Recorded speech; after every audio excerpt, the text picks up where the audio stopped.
Okay, so now we're dressed neutrally, nerves are out of our system, and we're making our way onto the stage or to the front of the classroom.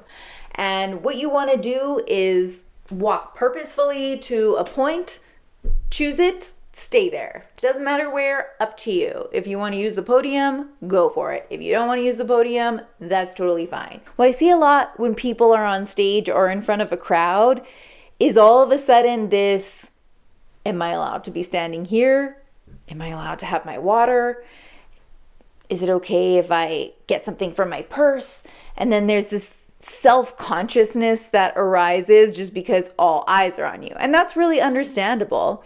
But it's also all in your own head. If you want the water, bring the water. If you want to get something from your purse, get something from your purse.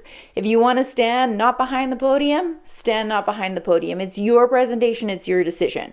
If somebody wants to correct you, they can go for it. But until then, do what you're going to do and do it with intention. Now that we've decided where we're standing, what do I do with my hands? And the answer to that is generally anything that's open.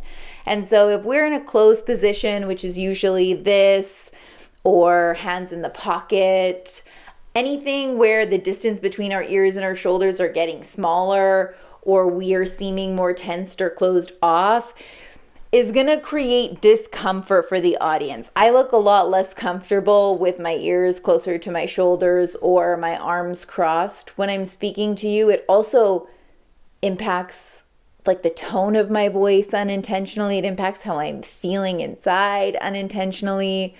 We want shoulders dropped, chin parallel to the ground, projecting from our diaphragm. If you start getting this raspy, you're not speaking loud enough. Everybody has the ability to project their voice. And you want your hands either using hand gestures, I think it's called the stipple, with all 5 fingers together right here tends to be a common one that is recommended by public speaking people. Not this is evil. We want here. You can have, I don't mind a gentle clasp here as long as the elbows are open and the shoulders are dropped. Generally, the research has shown that your hand placement above your hips is more engaging. And if you have the podium in front of you, you can grip the podium. That's really good when you're just starting out. And if you feel like you're getting shaky and you just need something to steady you, I really like that strategy. I would do that in court a lot because there's always a podium there. And all these nonverbal cues are actually very significant in terms of how the audience is going to interpret what you're saying. The statistic is that 70% of communication is nonverbal.